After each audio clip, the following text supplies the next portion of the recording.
This is Standing Watch. And now, Evangelist Norbert Link.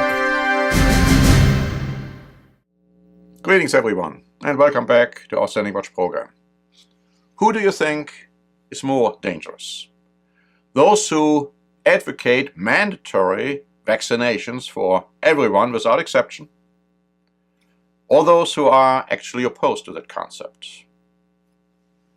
What fanatics and uninformed governmental officials can do was exemplified in a most recent situation in New York. CNN reported on March 26.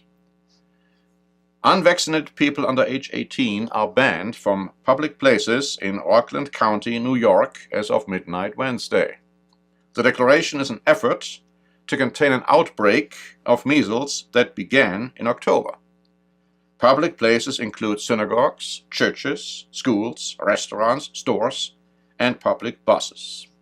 Public places are defined as a place where more than 10 persons are intended to congregate, the news release said. The penalty is 6 months in jail and or a $500 fine. Now, Fox News pointed out that this is almost impossible to enforce, and in all likelihood it's unconstitutional. But when you got paranoia, who cares?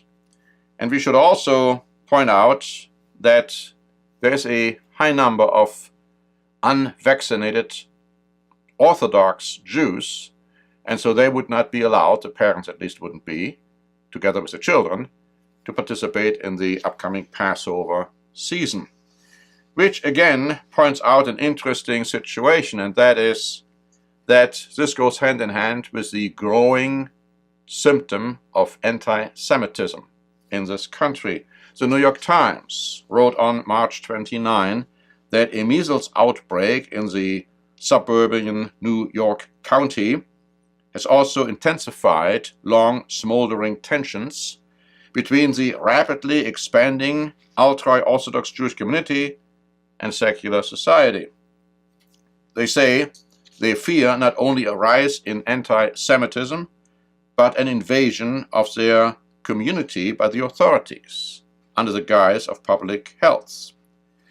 And of course, Stephen Gold, who is the chairman of the Jewish Community Relations Council for the Jewish Federation of Rockland, was saying the move by county officials risked exacerbating the anti-Semitism that already existed in the area before the measles crisis. And then the New York Times brings a few examples about the outpouring of anti-Semitism in combination now with those who have not been vaccinated.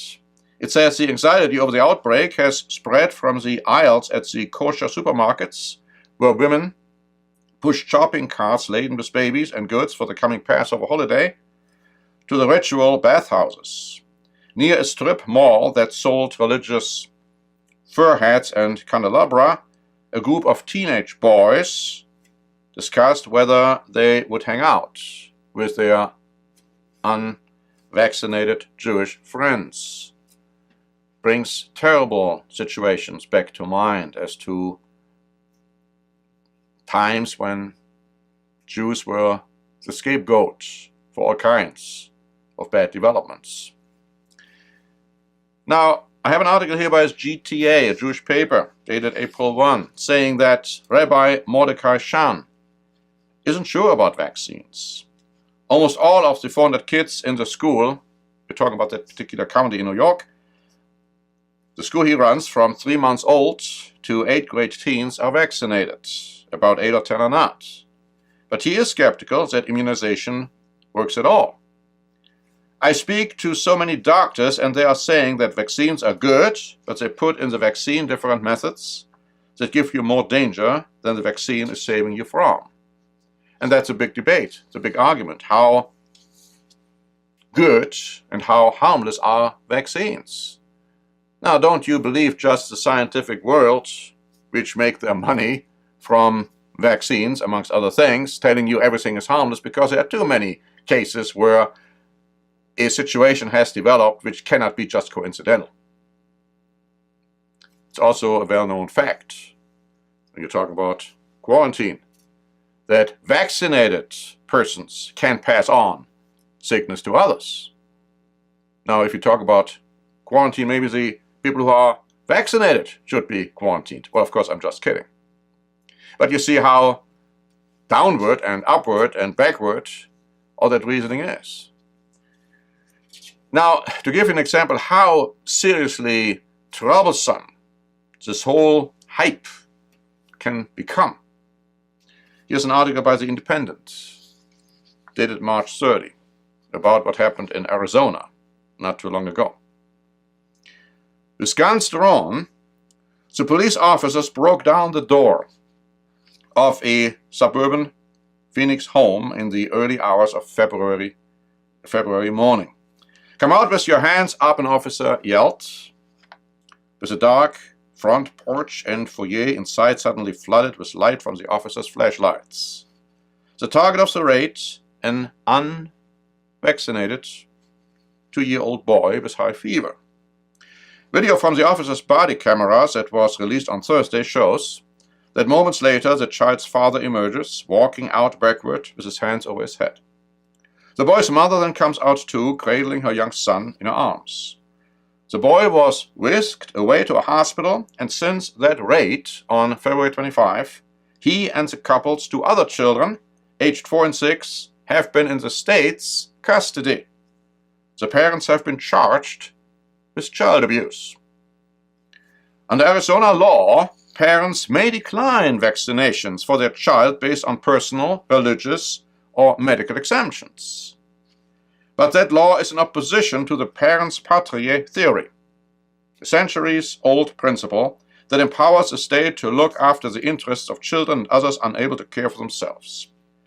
Police records show that on February 25, Mrs. Beck had taken her 2-year-old boy to a clinic where his temperature was recorded at about 100 degrees. The child's doctor became concerned that he could have meningitis after learning that he was lethargic and had not been vaccinated. Mrs. Beck was told to take him to an emergency room. "I called the doctor back and said, 'I'm not sure how you got this 105 reading. My son's acting fine.' Ms. Beck told a local TV station, 'This doesn't really seem like a medical emergency.' The child's doctor, after learning Mrs. Beck had ignored the recommendation to take the child to the hospital and having follow-up phone calls to the family got unanswered, then contacted the Arizona Department of Child Safety. Asked to do a welfare check, police officers later arrived at the family's home, were not allowed in. An emergency court order was issued, allowing police to take the child into custody. The boy was eventually found to have a respiratory illness. The judge has told the child's parents that the state wants them to regain custody of their children, but it was unclear when that would happen. So what do we have here? Now again, maybe the parents didn't act in the best way they could have, but regardless, we have an overzealous doctor whose pride had been hurt. He was wrong.